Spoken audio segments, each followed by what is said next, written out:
Muchas gracias, Jorge. Muchas gracias, Pastor Giancarlos.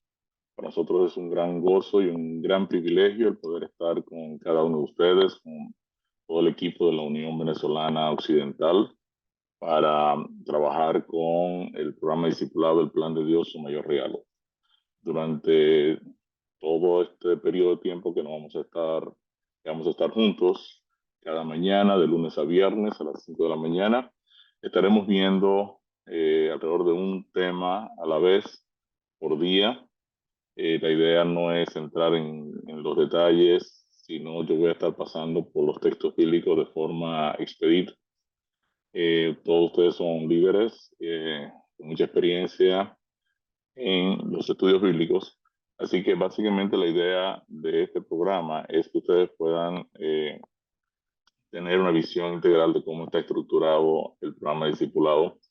Sin embargo, cuando ustedes lo estén compartiendo en sus grupos pequeños, entonces sí deben integrar, ¿verdad?, las personas para que lean los textos bíblicos, para que participen, hagan sus preguntas, sus comentarios, hagan también los aportes correspondientes. Nosotros iniciamos en el día de hoy con un tema que es el tema introductorio. Se titula El problema del hombre. Y antes de dar inicio a este tema, pues quiero presentarme delante de nuestro Dios en oración. Querido Padre bueno, te damos gracias por tu gran amor, tu gran cuidado para con nosotros. Gracias por la linda oportunidad que tú nos brindas de poder abrir tu palabra en cada una de estas mañanas con todo el equipo de liderazgo de la Unión Venezolana Occidental. En esta hora quiero presentarme delante de ti para pedir que tu Santo Espíritu nos guíe y que tu palabra, pues, el análisis del Evangelio pueda calar en cada uno de nosotros y nos motive también a poder compartir tu plan de salvación con tantas personas que lo necesitan. Síguenos dirigiendo, Señor, bendícenos en esta hora y este favor lo presentamos delante de ti en el nombre de Jesús. Amén. Bien, entre los objetivos que tenemos este tema es mostrar que a menos que definamos al ser humano, no es posible encontrar el problema central del hombre. Vamos a enseñar el rol protagónico de la verdad como marco referencial para encontrar respuestas y vamos a demostrar que la definición de nuestro origen es fundamental para encontrar el sentido de nuestra existencia. El primer slide dice, hola, queremos darle la bienvenida a este programa de estudio identificando en primer lugar el problema fundamental del ser humano. Y este tema tiene como intención identificar el punto de partida de nuestra búsqueda de propósito y mostrar cuál es el problema fundamental que confrontamos como seres humanos. Una de las grandes preguntas que nos hacemos es por qué yo voy a ser parte de una iglesia, de una doctrina, de una religión en particular, de una filosofía. Y el punto de partida, pues, arranca aquí. Yo entender cuál es mi problema fundamental. Sé que hay una pregunta de inicio que dice, si a usted le preguntaran cuál usted entiende que es el problema fundamental del ser humano, ¿qué respondería? En realidad, la pregunta es, ¿cuál es mi problema fundamental? El problema fundamental que tiene todo ser humano, hombre y mujer, es no poder autodefinirse. Y aquí viene una pregunta que es, ¿a qué nos referimos cuando decimos que el ser humano no se ha podido definir?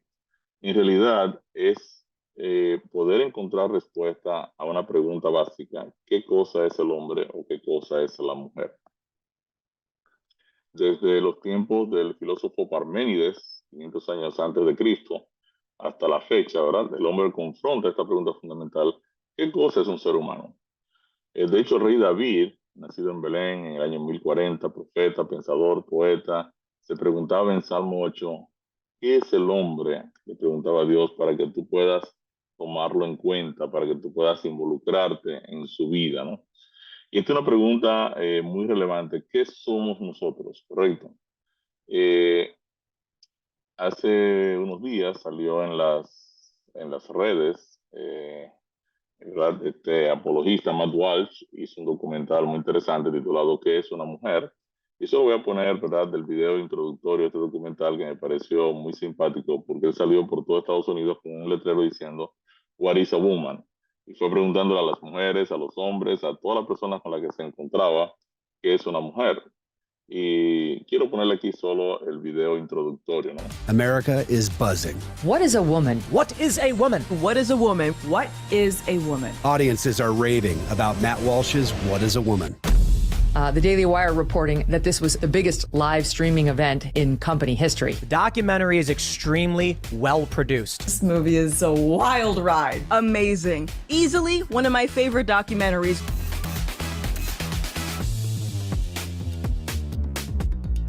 It's fantastic. Become a Daily Wire subscriber and watch now. Es muy interesante porque nadie pudo darle respuesta. De hecho, él cuestionó a un grupo de homosexuales que se molestaron con la pregunta y le decía, si ustedes no saben lo que es una mujer, entonces ¿por qué ustedes quieren ser mujeres, cierto? ¿Qué es el hombre? Es una pregunta que en realidad equivale a nosotros preguntarnos a nosotros mismos qué soy yo. Y aunque luce sencilla, la cuestión arrastra 4 preguntas adicionales que requieren respuestas. ¿Qué soy yo? Para yo responder esa pregunta, debo irme entonces a 4 preguntas básicas. ¿De dónde vengo? ¿Por qué estoy aquí? ¿Cuál será el código moral que regirá mi vida? ¿Y cuál será mi destino? En realidad nos referimos a encontrar respuesta a nuestro origen, nuestro propósito, la razón de ser, por qué yo vivo en este tiempo de la historia del universo, en este planeta, en este, ¿verdad?, pedacito de tiempo, de un tiempo infinito que tiene todo el universo, todo el espacio, ¿verdad? ¿Por qué yo existo? ¿Cómo llegué? ¿Quién me trajo? ¿Cuáles serán los límites morales en mi vida? Por ejemplo, ¿por qué para mí la verdad será lo correcto, la mentira será lo incorrecto? Y finalmente, ¿cuál será mi destino? ¿Dónde termina la historia? Entonces, dar respuesta a la pregunta ¿qué soy yo? Es clave para encontrar el propósito y sentido de por qué vivo en este tiempo y espacio. Mientras no sepa qué soy, estaré viviendo sin rumbo y sin dirección y estaré tan solo esperando el día de mi muerte. Hay una anécdota muy interesante del famoso filósofo alemán del pesimismo, Arthur Schopenhauer. Él estaba sentado cierto día en un formato muy andrajoso, ¿verdad?, descuidado, un aspecto así desaliñado, cuando el guardia del parque lo confundió con un vagabundo y le preguntó ásperamente, ¿quién es usted? Ante esta pregunta, el filósofo respondió con amargura, ojalá lo supiera. O sea, esta pregunta de quién soy yo, ¿verdad? ¿Qué cosa es un ser humano? Ha traído, ¿verdad? Grandes cuestionamientos, sobre todo en el área filosófica. Eh, la filosofía, pues, tiene una sección que se llama ontología y ontología es esa parte de la filosofía que estudia el ser y su naturaleza. En otras palabras, a la ontología le interesa saber qué es el ser humano, cuál es su naturaleza y cuál es su propósito. Y dado que la filosofía y el modelo científico aún ambos no han podido dar una respuesta racional al problema del ser humano, su naturaleza y razón de ser, el tema ha pasado a ser considerado por las diferentes religiones y creencias. Entonces, cuando yo voy a examinar las filosofías y propuestas religiosas que existen, la gran pregunta es ¿por qué escogeré ser parte de una de ellas? ¿Qué debo evaluar? ¿Por qué debiera hacerlo? Entonces es interesante porque este es el punto de partida. O sea, ¿qué busca un musulmán? ¿Qué busca un cristiano? ¿Qué yo busco en el ateísmo? ¿Qué yo busco en el agnosticismo, en el materialismo? Quiere decir que el ser humano está buscando respuestas a esa problemática de origen. Eh, y el tema de fondo que subyace en la elección de una creencia, filosofía o religión es la búsqueda de respuesta a ese propósito de nuestra existencia. Entonces, todo ser humano cuenta con la libertad de escoger libremente la propuesta que se entender responda de forma coherente a esta cuestión primordial. Nosotros conocemos muy bien que existe, ¿verdad?, en la ONU la Declaración de los Derechos Humanos, que fue proclamada en París el 10 de octubre de 1948. Y en el artículo 18, esta declaración dice que toda persona tiene derecho a la libertad de pensamiento, de conciencia y de religión. Y este derecho incluye la libertad de cambiar de religión o de creencia, así como la libertad de manifestar su religión o su creencia individual y colectivamente, tanto en público como en privado, por la enseñanza, la práctica, el culto y la observancia. Quiere decir que la Declaración de Derechos Humanos establece que todo ser humano tiene libertad para escoger, ¿verdad?, lo que él va a creer, escoger lo que va a pensar. Entonces, el criterio para elección libre y voluntaria de una creencia particular que me brinda una propuesta razonablemente lógica es cuál ofrece la verdad.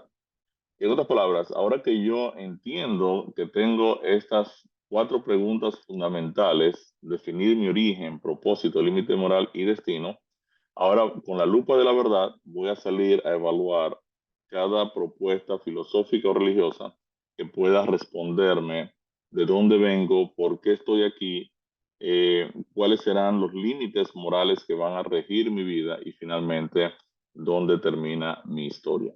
Casi todas las religiones conectan el destino con el comportamiento moral. Si fuiste bueno, terminarás en un buen lugar. Si fuiste muy malo, pues terminarás en un lugar muy malo. Así que el destino de los seres humanos, de manera muy lógica, en casi todos los puntos de vista filosóficos o religiosos, están conectados con el comportamiento moral. Quiere decir que la verdad, entonces, esta lupa llamada la verdad, es fundamental. ¿Qué es la verdad? La verdad ha sido discutida tanto en el plano filosófico como en el plano religioso y lógico. Y hay muchas cuestiones que tienen que ver, que se discuten sobre la verdad. ¿Qué constituye la verdad? ¿Con qué criterio la podemos identificar o definir? ¿Cómo se alcanza? ¿Es subjetiva? ¿Es objetiva? ¿Es relativa? ¿Es absoluta? Eh, no es el propósito de este programa, pues, abundar sobre ese tema que es tan amplio, pero en esencia sí debemos asegurarnos que nuestras creencias fundamentales son verdad. Y es tarea entonces de cada uno de nosotros como seres humanos buscar la verdad y comprometernos con ella. Cuando nuestra base de análisis es la verdad y la usamos como el filtro por medio del cual vamos a desarrollar nuestra búsqueda de propósito en la vida, entonces estaremos en el camino de encontrar la libertad. Y esto fue lo que Jesús quiso decir cuando dijo, y ustedes conocerán la verdad y la verdad os hará libres. Si vamos a comprobar un argumento, una idea, una posición y queremos asegurarnos que la misma es verdad, debemos pasar el objeto de análisis por el filtro de la verdad. Y nos referimos a una serie de preguntas que van a garantizar si la cuestión de estudio es correcta o es errada. Por ejemplo, la verdad es razonablemente lógica. Si alguien me da un argumento, el que fuera, la pregunta es razonablemente lógico. Si usted viene, por ejemplo, y me dice, oye, están lloviendo vacas del cielo. ¿Está lloviendo qué? Vacas. O sea, no, que hay un problema. O sea, ¿cómo van a estar lloviendo vacas? Eso no puede ser. O sea, la verdad es razonablemente lógica. Usted me puede decir, mira, el agua que está cayendo del cielo está bien tibiecita. Bueno, eso ya tiene un poquito más de sentido y es más razonable, ¿no? La pregunta es demostrable, el argumento que me estás presentando es relevante para mi vida, no viola la ley de la no contradicción. Vamos a hablar de eso, vamos a estar hablando de eso también un poquito más adelante en el próximo tema. Entonces, antes de definir la verdad desde una perspectiva bíblica, vamos a analizar las posiciones científicas actuales en relación a nuestro origen, propósito, límite moral y destino. Entonces, vamos a iniciar hoy hablando un poco del origen, el punto de partida. Hay un autor, el doctor Aneuri Vargas, que escribió un libro para jóvenes que se titula ¿Qué haces aquí? O sea, ¿qué hago aquí en este planeta? ¿Por qué estoy aquí? ¿Cómo llegué aquí? Y este punto de partida, pues entonces establece, ¿verdad?, una gran pregunta que es, ¿existe un creador? ¿Sí o no? Eh, Hay una persona un ser que empezó, le dio sentido a todo esto, todo parte de un punto básico de un creador, o sencillamente soy resultado de un poco de materia que me originó a través de innumerables procesos aleatorios y que produjo al final una creación tan compleja. Entonces, esta es una pregunta básica. ¿Soy resultado de un creador? ¿Soy obra de un creador o soy fruto del azar?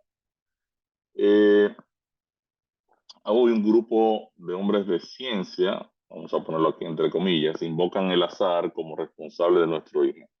Si soy resultado del azar, como ser humano no voy a poder encontrar una razón de por qué existe. En ese caso, solo vivo para morir. Y esto tiene mucho sentido porque va en la dirección de un ateo que escribió un libro titulado Guía del ateo a la realidad. Se llama Alex Rosenberg. Y él escribió de manera muy sincera un libro titulado La guía del ateo hacia la realidad. Entonces en este libro él pregunta, ¿existe Dios? Y él dice, no, no existe. Y él vuelve y pregunta, ¿cuál es la naturaleza de la realidad? Y vuelve y responde, lo que la física dice que es. ¿Cuál es el propósito del universo? No hay. ¿Cuál es el significado de la vida? Tampoco tiene. ¿Por qué estoy aquí? Pura suerte. Quiere decir que este señor es lo suficientemente sincero para dejar bien claro que la realidad de todo ateo o agnóstico es que no puede encontrar un propósito de cómo llegó aquí, porque no hay manera, si invocaste el azar, no hay forma de determinar qué tenía en mente el azar cuando decidió nuestra existencia. Nosotros insertamos aquí un video que nos llamó mucho la atención, se llama El agnóstico atascado, este señor Robert Jastrow, y quiero compartirle este pedazo de este documental. Durante los años 20, dos de los descubrimientos más importantes de la historia de la ciencia se realizaron aquí, en el observatorio del Monte Wilson, cerca de Los Ángeles. Durante 8 años, el astrónomo Edwin Hubble fotografió y estudió el cosmos con el telescopio más grande del mundo. En 1923, Hubble confirmó que las misteriosas formaciones, llamadas nébulas, que se creían eran enormes nubes de gas, estrellas y polvo en el interior de la Vía Láctea, eran, en realidad, galaxias individuales ubicadas muy lejos de la nuestra. 5 años después, verificó que esas galaxias se alejaban unas de otras a velocidades fantásticas. Nuestro universo, considerado durante siglos eterno, estático y relativamente pequeño, se ampliaba más y más a cada segundo. Las implicaciones eran asombrosas. Si el universo se expande continuamente, eso significa que en algún momento en el pasado tenía que ser más pequeño y compacto. Si inviertes los movimientos expansivos de las galaxias y retrocedes en el tiempo, estas se acercan cada vez más unas a otras y finalmente llegas a un punto en el que tienen densidad y temperatura casi infinitas y no puedes ir más allá. Así que hay un principio, hay un momento determinado en el que todo empezó. Y eso es algo destacable porque hay un potente sentido teológico en ello. Y eso me intrigó porque soy agnóstico. Y si hubo un comienzo, un momento de la creación del universo, entonces había un creador. Y un creador no es compatible con el agnosticismo. E igual que no puedo creer que hubiera un creador, no puedo creer que todo esto pasara por azar. Lo que implica que hubo un creador. Así que ya ves, es una situación sin salida. Y estoy atascado ahí. La incertidumbre de Robert Jastrow fue alimentada por múltiples descubrimientos que apuntaban hacia un universo creado de la nada y gobernado por leyes físicas y químicas finamente calibradas para sostener formas de vida complejas. La vida es tan extraordinaria, en especial la vida avanzada, la vida inteligente. Los seres conscientes son un fenómeno extraordinario. De nuevo, yo cualitativamente veo muy difícil creer que haya pasado por azar. Piensa en tu cerebro, por ejemplo. 1,5 kilos de materia contiene 1 trillón de sinapsis, según recuerdo. Circuitos abriéndose y cerrándose todo el tiempo. Es mucho más complicado que la más avanzada inteligencia artificial. Reitero que encuentro difícil concebir que todo sea cuestión de átomos y moléculas. Así que intento introducir en mi concepto del mundo la conclusión de que hay una fuerza mayor de algún tipo, que puedes llamar Dios o puedes llamar como quieras, pero no puedo aceptar eso. Soy lo que se llama materialista en filosofía. No significa que me gusten los Cadillacs y los autos grandes. Mis estudiantes siempre lo pensaban. Significa que creo que el mundo consta enteramente de sustancias materiales. Y cuando especificas esas sustancias, los átomos y moléculas y las leyes que las rigen, lo tienes todo. No hay nada más que decir o insertar en tu modelo del universo. Y eso es lo que mi ciencia me dice. Y sabes que he sido científico toda mi vida. pero lo hallo insatisfactorio. De hecho, me encuentro incómodo. Siento que me falta algo, pero no averiguaré qué me falta durante mi vida. Robert Jastrow murió en 2008. Como fundador del Instituto Espacial Goddard de la NASA y director del Observatorio del Monte Wilson, ayudó a popularizar la astronomía en todo el mundo. En su exitoso libro Dios y los astrónomos, Jastrow describió el conflicto filosófico entre el materialismo científico y la evidencia de que el universo tuvo un comienzo. Lejos de refutar la existencia de Dios, los astrónomos podrían estar encontrando más evidencias circunstanciales de que Dios existe, de que el universo comenzó abruptamente en un acto de creación. Para el científico que ha puesto su fe en el poder de la razón, la historia termina como una pesadilla. Ha escalado las montañas de la ignorancia, está a punto de conquistar la cúspide más alta, y cuando se impulsa sobre la última roca, se encuentra con un grupo de teólogos que han estado sentados allí durante siglos.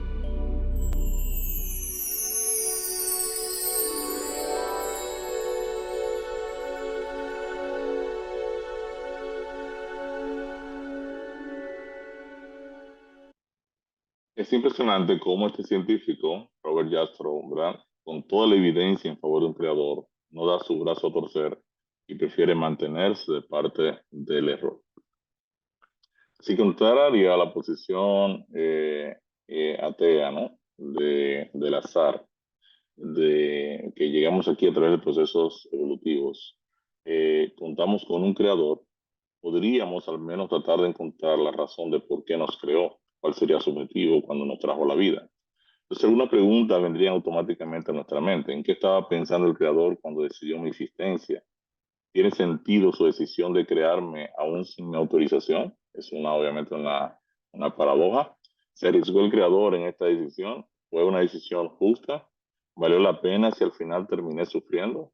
Siempre que pensamos en un creador que nos dio la vida, vienen a nuestra mente muchas preguntas. ¿Por qué yo? ¿Qué tiene todo que ver conmigo? ¿Puede Dios explicármelo?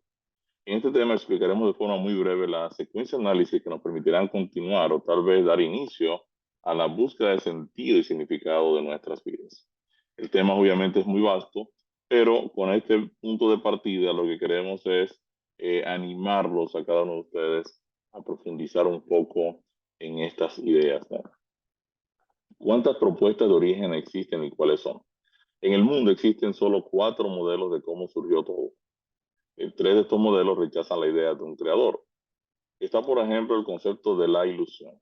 En esta idea, este concepto plantea que todo lo que existe es una ilusión, un invento de nuestros sentidos. Por ejemplo, no, yo no estoy aquí, yo estoy, ¿verdad? Todo esto es un programa virtual que está sucediendo alrededor de nosotros, pero en realidad Ricardo no existe. Esto no es nuevo.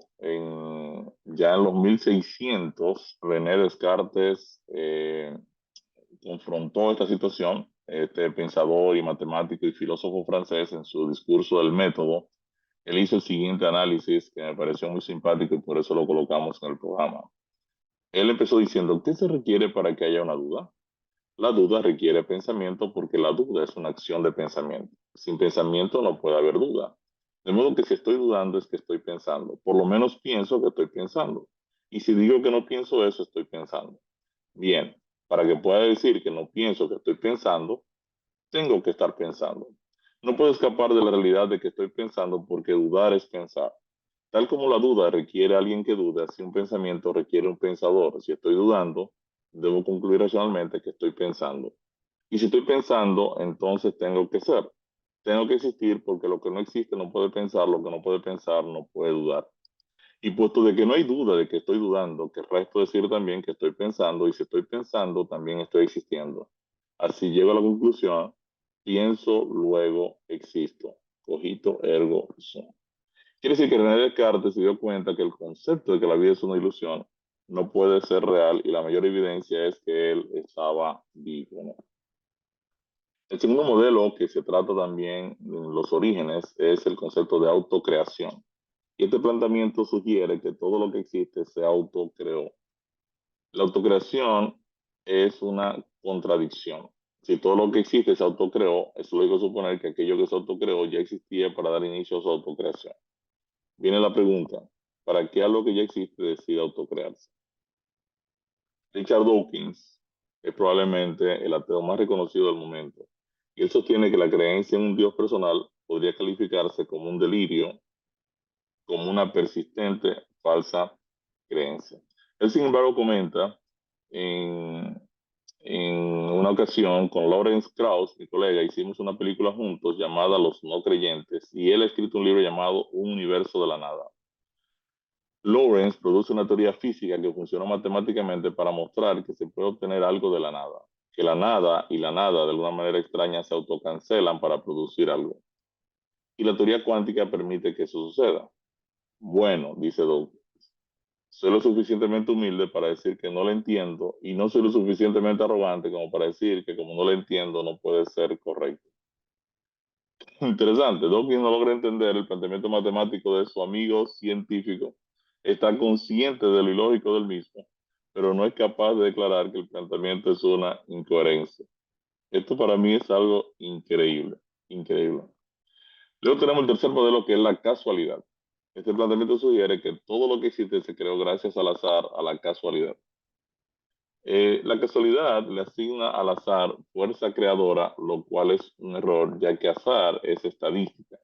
¿Qué queremos decir con eso? Por ejemplo, podemos calcular cuántas veces al lanzar un dado saldría el número 6. Sin embargo, ese cálculo no resuelve el problema de cómo surgió el dado. Y este método de explicación de lo creado es el preferido de los evolucionistas de hoy. En esencia, es la misma propuesta de autocreación, pero respaldada por miles de millones de años. Entonces, el apologista pensador fácilmente puede contrarrestar las posiciones antiteístas y demostrar que lo llamado hoy teoría de la evolución no es ciencia, sino religión. La primera violación de la pseudociencia en la propuesta teísta al establecer el modelo evolutivo es violar totalmente el método científico. Desde niños aprendimos en la escuela que el método científico cuenta con al menos 5 pasos. Primero yo observo, luego genero una teoría, una hipótesis, luego experimento, luego compruebo y luego llego a la síntesis. Si hablamos, por ejemplo, del origen de las especies, no hemos observado en ningún momento un solo cambio de especie. No hemos visto todavía el primer mono pasar a ser humano, ni la primera mona ser una mujer. Generamos entonces la hipótesis de que venimos a través de un proceso evolutivo, no lo hemos podido experimentar, no lo hemos podido comprobar en el laboratorio, y entonces llegamos a la conclusión. Entonces, en realidad, hay una total violación del método científico en el establecimiento de la teoría de la evolución. El segundo gran obstáculo de la propuesta atea es no poder explicar cómo surgió nuestra convicción moral de lo que es correcto sin la intervención de un creador legislador. El tema moral es el muro insalvable de la teoría evolutiva.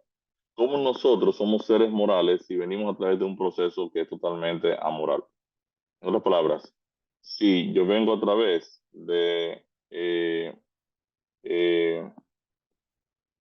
una mejora de la especie, ¿verdad? Porque la especie se va a ir superando en el tiempo a través de un proceso, ¿verdad? De desarrollo donde yo voy tomando las cosas que voy necesitando y el más fuerte se impone al más débil, que es la base de la teoría evolutiva. Pues obviamente a mí no me importaría arrancarle un brazo a aquel otro para yo usarlo porque lo necesito. O sea, es impresionante que al final yo me convierta en un ser moral cuando todo mi proceso de desarrollo evolutivo pues fue totalmente amoral. Entonces un esquema moral impediría el desarrollo de la selección natural como base de la creación de seres complejos. Explicado de otra forma, si para desarrollarse una criatura por medio de un proceso evolutivo necesita destruir a otra, la selección natural siempre invocará la violación moral como base de su propio desarrollo progresivo.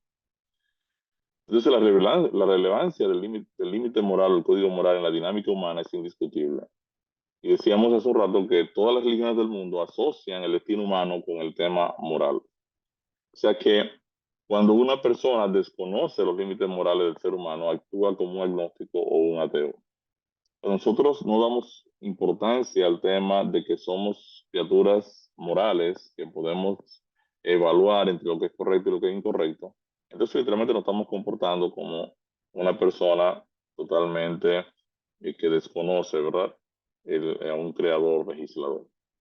Eh, si analizamos, por ejemplo, la teoría del Big Bang o la gran explosión, que de acuerdo a los pseudocientíficos ateos dio inicio a todo lo que existe, eh, nos damos cuenta de que el planteamiento de la gran explosión, aunque puede iniciar a través de un proceso lógico, en realidad termina colapsando en sí mismo.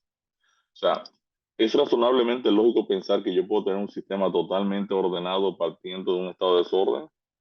La respuesta no resulta ilógica. O sea, usted tiene una explosión y la pregunta es, ¿cómo de una explosión puede salir un jet 747 que vuela? O sea, definitivamente eso no es lógico. Una explosión también provoca que el movimiento de las partículas ocurran del centro de la explosión hacia afuera de forma lineal. Eso no ocurre en el universo. En el universo tenemos sistemas giratorios que giran hacia un lado o hacia el otro. Y aunque si bien hay un estado de expansión del universo y las galaxias se alejan entre ellas, lo cierto es que eh, este, los movimientos de alejamiento no son lineales. Todas las partículas no salen lineales desde un centro hacia afuera. ¿Es demostrable la teoría del Big Bang? La respuesta es no. Y la razón es que la teoría de la evolución viola, entre otras, la segunda ley de la termodinámica, que es la ley de la entropía, la cual establece que las tendencias de los sistemas del universo van siempre al desorden, nunca al orden. Si yo dejo caer un vaso ahora mismo de cristal, se va a romper en 1000 pedazos, y si tomo los pedazos y los vuelvo y los tiro, nunca van a producir el vaso original. Sencillamente van a ¿qué? A romperse en más pedazos. Quiere decir que la tendencia de los sistemas del universo, y es una ley ya aprobada, la ley de la entropía y es la segunda ley de la termodinámica, siempre tiende al desorden, nunca al orden. ¿Es relevante para mí el hecho de que existe un accidente de fuerzas controladas? La respuesta es no. O sea, ¿cómo puedo saber, como decía el ateo en Guía del Ateo hacia la Realidad, cómo puedo saber en realidad cómo llegué aquí, por qué estoy aquí, si no tengo un creador que me pueda dar sentido o respuesta a esta pregunta tan importante? ¿Viola esta propuesta la ley de la no contradicción? Definitivamente sí. Los ateos quieren hoy obligar a creer en ellos, nos quieren obligar a todos a creer en ellos, y sobre todo a los que no encontramos sentido a esa posición. Nada es lo contrario de algo. Por definición, donde hay nada, no hay algo. Recientemente Dawkins ha empezado a modificar el lenguaje para decir que en realidad nada no significa la ausencia de algo. Entonces, estas personas están usando una serie de subterfugios para tratar de imponer una estructura que no tiene ningún tipo de sentido. Otro de los fallos de la teoría del Big Bang es el estado llamado singularidad. Y singularidad es el estado en el que se encontraba la partícula que teóricamente explotó cuando se dio origen al universo. ¿Y esto qué significa? Singularidad es un estado de la materia que no obedece a ninguna ley física conocible, y esto nos indica que la base sobre la cual descansa la ciencia atea no es un hecho demostrable físico o que está regido por leyes ya preestablecidas, científicamente probadas, sino es una suposición o una especulación. También la teoría evolutiva viola lo que se llama la ley de la biogénesis. La ley de la biogénesis establece que yo no puedo obtener vida de materia inerte. No es posible obtener vida de materia inerte o de algo que está inactivo o que no tiene vida.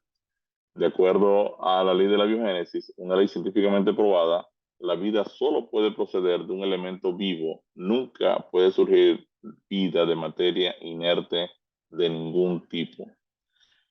En su libro, La ciencia contradice la evolución, Marco Tulio Terrero señala: la ley de la biogénesis declara que solo la vida engendra vida y que la vida engendrada es de la misma especie que la del progenitor. Es una ley de la vida fácilmente observable en todo el mundo y a nuestro alrededor. No se necesita ser científico para entenderla. Todos sabemos y observamos que los gatos engendran gatitos, los perros perritos, las vacas becerros y las gallinas pollitos. Una vaca nunca engendra un caballo, ni una yegua, una oveja. Quiere decir que la ley de la biogénesis nos lleva a preguntarnos cómo pudo la gran explosión, una mezcla de materia inerte, lograr el primer elemento vivo sin violar esta ley.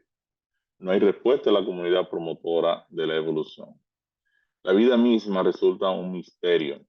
¿Verdad? Si usted compara una célula viva con una célula un segundo después que ha muerto, o una persona viva un segundo después que ha muerto, usted se da cuenta que estructuralmente los dos entes son idénticos. Una célula viva y una célula acabada de morir son exactamente idénticas desde el punto de vista estructural. Y esto entonces nos rompe la cabeza al preguntarnos, entonces, ¿qué es la vida? ¿Qué es la vida? En su mismo libro, Marco Antonio Terrero pregunta, ¿qué es la vida? Y dice, no es fácil definirla.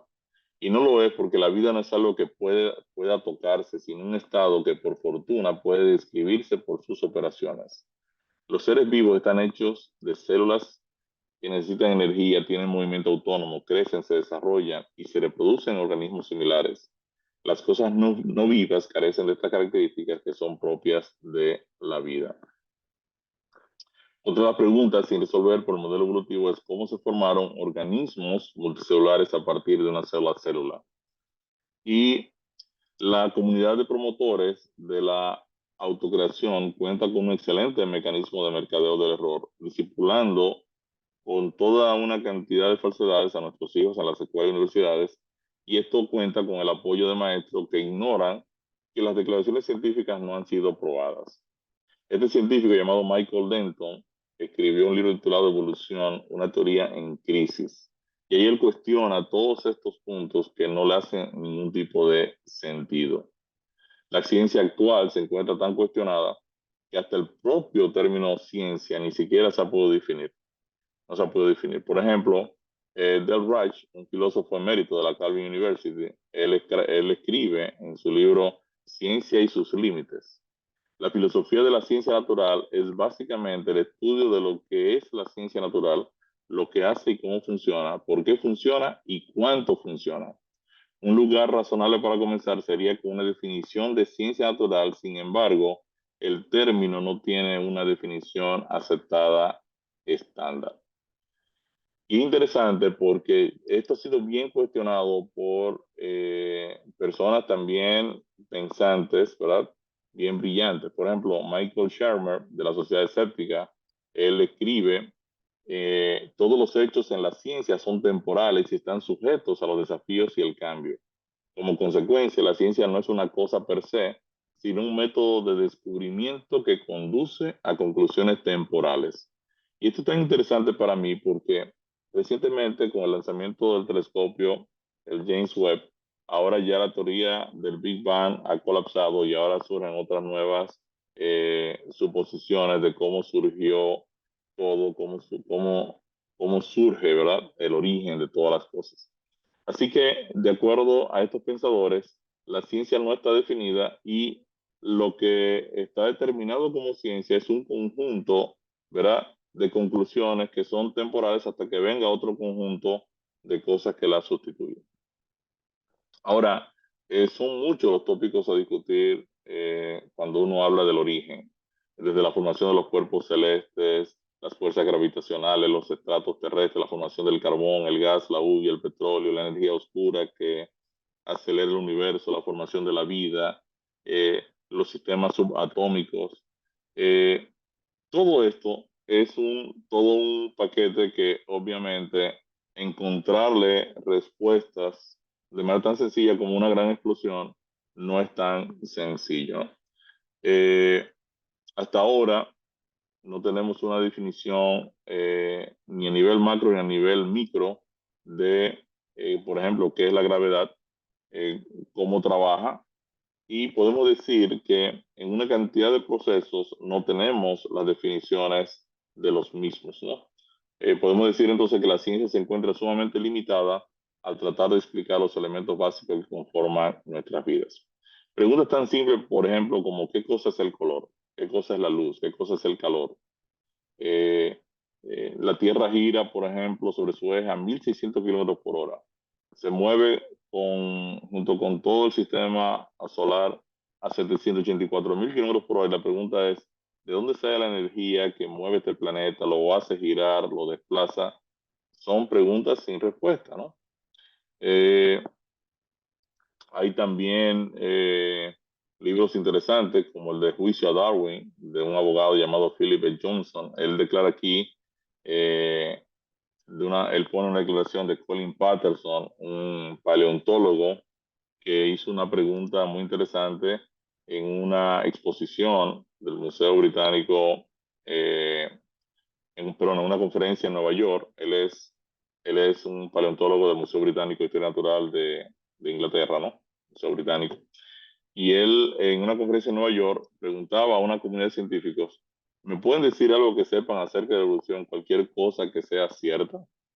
Y esto le ganó una gran reprimenda a la comunidad científica, pero en cierta manera el mundo científico quiere escudarse detrás de una cantidad de cosas que al final no han sido demostradas y que no llevan a ningún sentido lógico o a una propuesta definitiva de origen. Luego tenemos el cuarto modelo, que es la causalidad. Siguiendo el principio de causa y efecto, llegamos al cuarto modelo de cómo surgió todo, una causa no causada, eterna y creadora. Es interesante porque cuando uno va a la Biblia es enfática en presentar a Dios como el creador de todo lo que existe. Y son extraordinarias las características de todo lo creado. Tenemos, por ejemplo, la unicidad. Unicidad.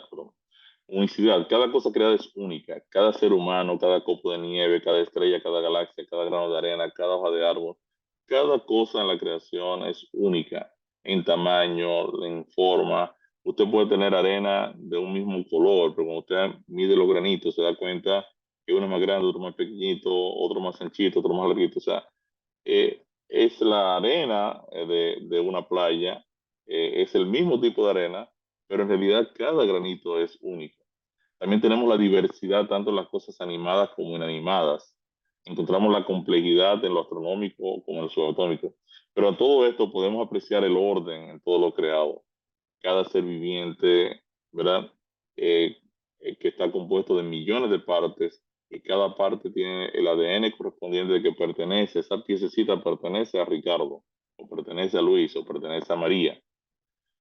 Es interesante porque desde mucho tiempo atrás los científicos entendían que el tema de Dios no era un problema para la ciencia. Por ejemplo, Johannes Kepler, él declaraba, el principal objetivo de todos los investigadores del mundo externo debería ser descubrir el orden racional y la armonía que Dios ha impuesto y que nos ha revelado en el lenguaje de las matemáticas. Hay una cita que para mí es muy impactante, ¿verdad? El conocido biólogo Richard Lewontin. Él escribió Billones y billones de demonios, y él dice en esta cita, nuestra disposición a aceptar las declaraciones científicas que van en contra del sentido común es la clave para entender la batalla entre la ciencia y lo sobrenatural. Nos ponemos del lado de la ciencia a pesar de la ridiculez patente de algunas de sus construcciones, a pesar de la tolerancia de la comunidad científica a las historias de sí fue no confirmadas, porque tenemos un compromiso anterior con el materialismo. No es que los métodos y las instituciones de la ciencia nos obliguen a aceptar la explicación material del mundo de los fenómenos, sino que por el contrario somos forzados por nuestra afición a priori a las causas materiales para crear un aparato de investigación y un grupo de conceptos que producen explicaciones materiales sin importar cuán contraintuitivo y desconcertante sea para los principiantes. Además, ese materialismo es absoluto, por lo que no permite el ingreso de un brazo divino. Quiere decir que este autor, ¿verdad? Lewontin, está diciendo aquí que las cosas no son lógicas, no son racionales, pero al final no estamos permitiendo el ingreso de un brazo divino en el análisis. Ya Aristóteles hablaba de una causa no causada en el 150 a.C. para la formación de todas las cosas, y hoy una comunidad también científica habla del concepto del designio inteligente. Viendo la estructura y la complejidad de la creación, llegan a la conclusión de que definitivamente la vida tiene diseño tiene un designio inteligente detrás de su formación. Ahora, ¿dónde encuentro la verdad? ¿Verdad?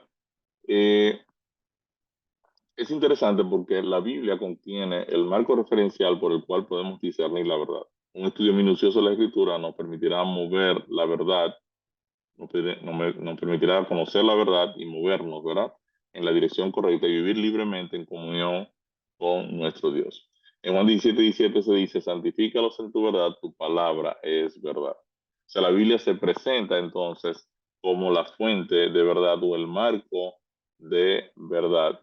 Y es importante que nosotros entonces sepamos que antes de comprometernos a brindar nuestra fidelidad y compromiso a una iglesia, filosofía o secta, la que fuere, o antes de abrazar una posición particular, la que sea, debemos en primer lugar hacer la tarea de estudiar la verdad, encontrar la verdad. Hay una declaración que tenemos aquí que es muy importante: las iglesias no te conducen a la verdad, sino que es la verdad la que te debe conducir a la iglesia correcta, ¿no? Y son muchos los que se han comprometido con ministerios, grupos, iglesias, aceptando imposiciones particulares sin antes cuestionar abiertamente los principios y enseñanzas recibidos y sin analizarlas exhaustivamente a la luz de la palabra de Dios.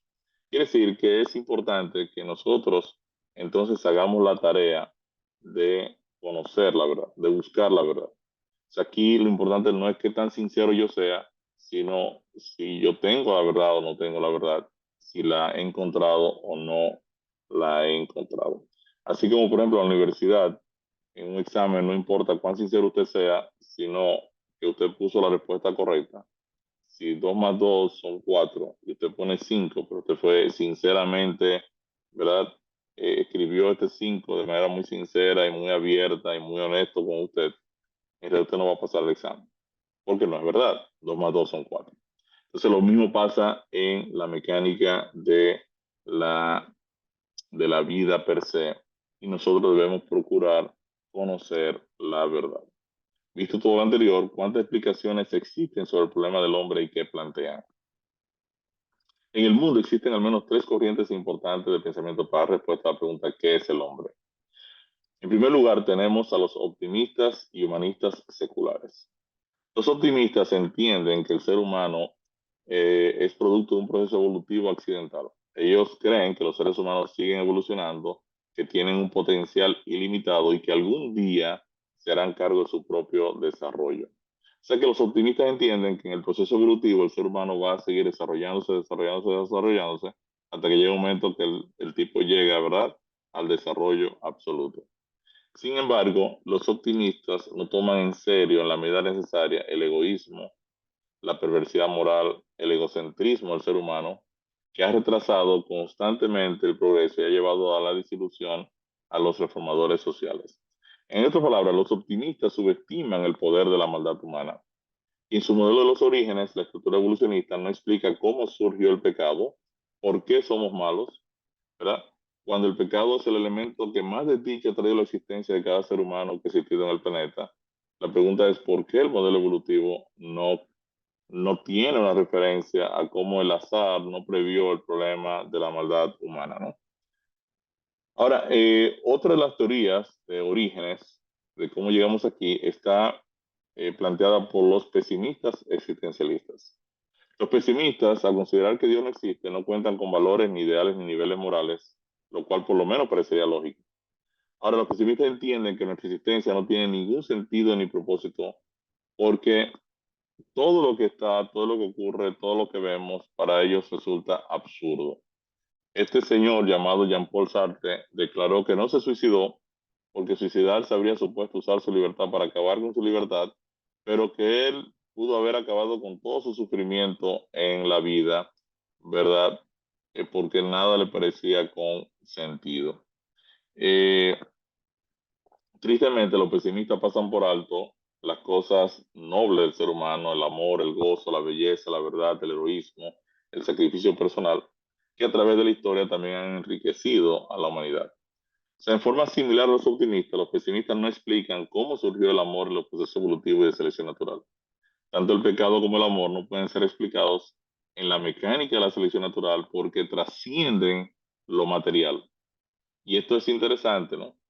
esto trasciende la estructura materialista y tanto el pecado como el amor no se rigen por leyes físicas ni modelos matemáticos. Entonces, el tercer modelo de orígenes, de cómo llegamos aquí, y a la pregunta ¿qué es el hombre? La Biblia entonces entra con una propuesta realista y radical. De acuerdo a la Biblia, Dios es el creador de todo. En el principio creó Dios los cielos y la tierra. Esta es una propuesta ontológica, ¿no? Y si usted lo analiza bien, es la forma correcta de si Dios quiere dejar eh, conocimiento acerca de él, ¿verdad? Sobre todo información acerca de él, pues el punto de partida es el origen. O sea, ¿cómo llegaron aquí? Miren, en el principio yo hice todo. La Biblia también declara que Dios es el creador de cada uno de nosotros. El día en que creó Dios al hombre, a semejanza de Dios lo hizo, varón y hembra los creó y los bendijo y llamó el nombre de ellos Adán, el día en que fueron creados. Yo hice la tierra y creé sobre ella al hombre. Yo, mis manos, se extendieron los cielos. Isaías 45, 11 y 12. Jeremías 27, 5. Yo hice la tierra, el hombre y las bestias que están sobre la faz de la tierra. Son decenas de textos que hablan que Dios nos creó. Job 33, 4 dice, el Espíritu de Dios me hizo y el soplo del Omnipotente me dio vida. Usted busque cada uno de estos textos. Tus manos me hicieron y me formaron. Hazme entender y aprenderé tus mandamientos. O sea, las escrituras revelan que si bien no hemos visto a Dios, la creación da abundante testimonio de su existencia, de modo que aquel que niegue que Dios existe no está excusado. Por ejemplo, Romanos 1, 19 y 20 dice, porque las cosas invisibles de Dios, ¿verdad? Su eterno poder y deidad se perciben claramente a través de lo creado, de modo que nadie tiene excusa de decir, ay, yo no sabía que Dios no existía. Quiere decir que usted no requiere fe para creer que Dios existe. O sea, hay tanta evidencia de su creación que validan la existencia de un creador. Por ejemplo, el salmista en Salmo 19:1 dice, los cielos cuentan la gloria de Dios y el firmamento anuncia la obra de sus manos. Según la Biblia, la existencia de Dios es claramente expuesta por medio de su creación. Y Dios es el creador de todas las cosas, incluidos los seres humanos, hombre y mujer, quienes coronan la creación de todas las criaturas de la tierra. El ser humano, cuando usted va a la Biblia, se da cuenta que fue un ser privilegiado. Y cuando uno lo analiza en detalle, el ser humano fue creado con 5 grandes privilegios. Primero, el entendimiento, la capacidad de analizar y razonar. Nosotros no somos computadores. Tenemos una mente que puede ser autocrítica. Nosotros podemos hasta, ¿verdad? Vernos desde fuera y hacer los cambios en la forma de pensar o de analizar y corregir cosas que entendemos que no andan bien. También somos seres morales. Podemos definir o podemos entender lo que es correcto y lo que es incorrecto. Tomamos decisiones morales y tenemos una conciencia que funciona, ¿verdad? Como un sistema de seguridad para advertirnos y de que lo que estamos haciendo está mal o está bien. Esta conciencia, pues, nos crea un estado, ¿verdad? De tristeza, de molestia cuando actuamos mal y también un estado de alegría cuando actuamos bien. También somos seres creativos, por eso pintamos, hacemos esculturas, hacemos música, creamos proyectos, hacemos edificios, eh, hacemos planes de diferente índole. O sea, el ser humano es un ser creativo y en ese sentido tiene una imagen y semejanza con su creador. También tenemos la capacidad de amar, ¿verdad? Podemos desarrollar relaciones amorosas. Esto no es lo que pasa en los animales que tienen relaciones, ¿verdad? Instintivas. En el caso del ser humano, nosotros podemos hasta entregar nuestras vidas por amor. Y cuando hablamos de cómo el ser humano maneja la dinámica del amor, pues en ese sentido, ¿verdad? Nos parecemos mucho a Dios, cómo podemos externar, ¿verdad? Nuestras relaciones de amor hacia las personas que nos rodean. Y finalmente tenemos la capacidad de adorar, esa búsqueda insaciable de conectar con Dios que está intrínseca en cada ser humano. O sea, cada ser humano que habita este planeta tiene esa necesidad, ¿verdad? de buscar a Dios. Aquí tenemos una nota que dice, aun cuando estemos huyendo de Dios o ignorándolo, instintivamente sabemos que no tenemos otro lugar de descanso, ningún otro lugar a donde ir. Sin Dios estamos perdidos como hijos que han sido abandonados y se encuentran extraviados. Quiere decir que en estos 5 privilegios radica nuestra diferencia fundamental con los animales. Tenemos la capacidad de razonar, nuestra capacidad de elegir moralmente, somos creativos, amamos y adoramos. También en estos 5 grandes privilegios, ¿verdad? Es donde radica, ¿verdad? La dignidad humana, es la base de nuestra dignidad. Otras capacidades que tenemos, el manejo del lenguaje, el manejo del fuego, el uso de herramientas. Quiere decir que somos seres extraordinariamente bien diseñados, creados de una manera muy especial. También la Biblia nos dice que fuimos creados para gloria de Dios, para testificar de la gloria de Dios. Dios como nuestro creador nos hizo para hacer un testimonio de su gloria. Entonces, cuando entramos a todo el análisis de orígenes y cómo llegamos aquí, podemos asegurar que la existencia de una entidad que dio origen a todas las cosas es razonable. Contrario a lo que muchas personas piensan de que ser creyente en Dios es un asunto de personas sin preparación o sin educación, en realidad usted necesita ser bien inteligente para llegar a este tipo de conclusiones. Y, y esto es extraordinario porque cuando usted profundiza, ¿verdad?, en todo lo planteado, usted puede llegar fácilmente a la conclusión de que la propuesta de un Dios creador, creador de todas las cosas, pues es razonablemente lógica, ¿no? La Biblia dice en Hebreos 11, 3 y 8, por la fe entendemos que el universo fue formado por la palabra de Dios, de modo que lo visible no provino de lo que se ve. En realidad, sin fe es imposible agradar a Dios, ya que cualquiera que se acerca a Dios tiene que creer que Él existe y que recompensa a quienes lo buscan.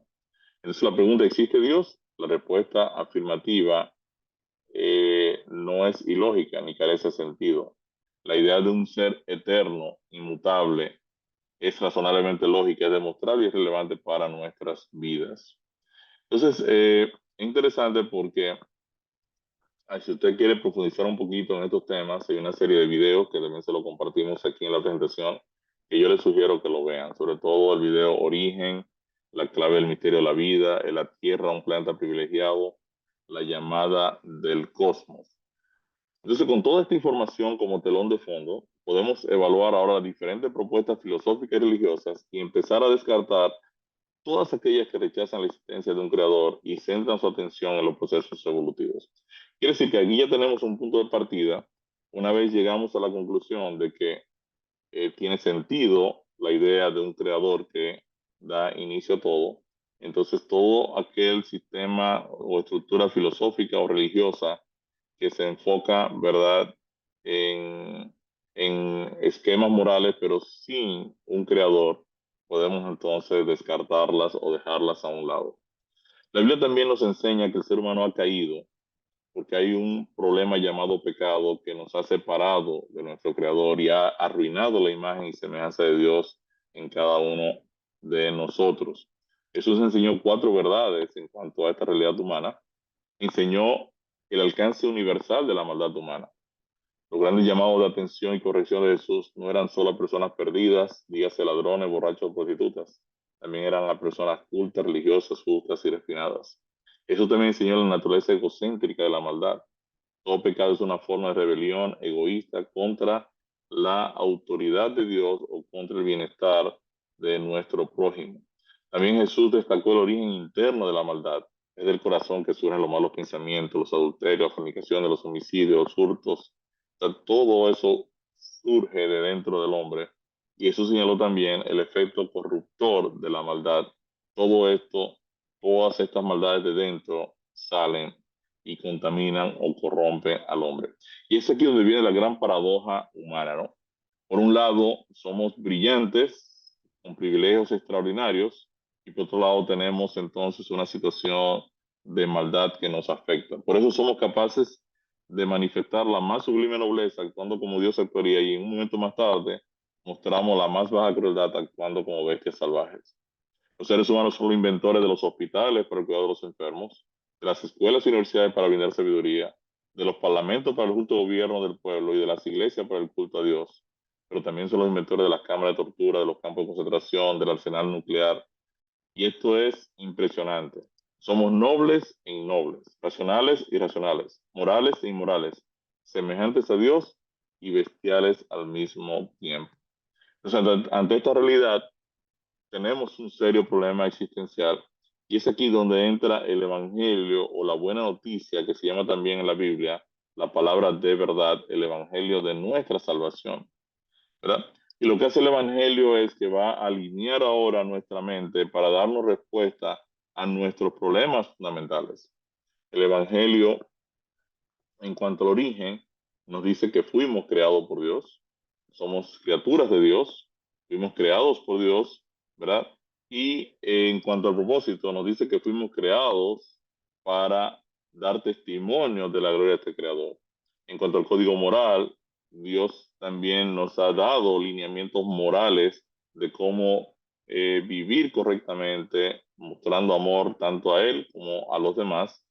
Y en cuanto a nuestro destino, entonces Dios nos oferta vida eterna ya pagada por Cristo en favor nuestro.